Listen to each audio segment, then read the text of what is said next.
போதையில்லா தமிழகம் நிச்சயம் உருவாக்கப்படும் என்று மாநில விளையாட்டுத்துறை அமைச்சர் ஆதவ் அர்ஜுனா தெரிவித்துள்ளார்.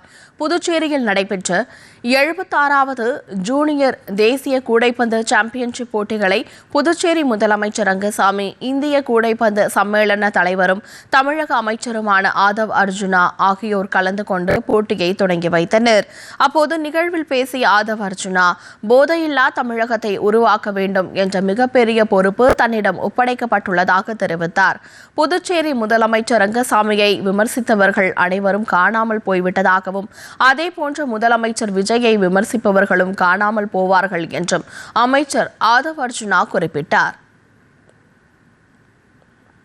மதிப்புக்குரிய ஐயா விளையாட்டு வீரர், முதல்வர், மக்களால் நேசிக்கப்படக்கூடிய காமராஜர் அவர்கள், மக்கள் தலைவர், ஒரு விளையாட்டு வீரராக புதுச்சேரியில் இருக்கிறாரு. ஐயா அவர்களுக்கு நீங்கள் மட்டுமல்ல, ஆனரபிள் சிஎம் தமிழ்நாடு எங்களுடைய முதல்வர் விஜய் அவர்கள் விளையாட்டை மிகவும் நேசிக்கக்கூடியவர். அதனாலதான் விளையாட்டுத்துறை என்னிடம் ஒப்படைத்து ட்ரக்ஸ் இல்லாத ஒரு தமிழ்நாட்டை உருவாக்கணும்னு மிகப்பெரிய பொறுப்பை கொடுத்திருக்கிறாரு. உங்களுக்கும் அவருக்கும் ஒரு ஒற்றுமை இருக்கு.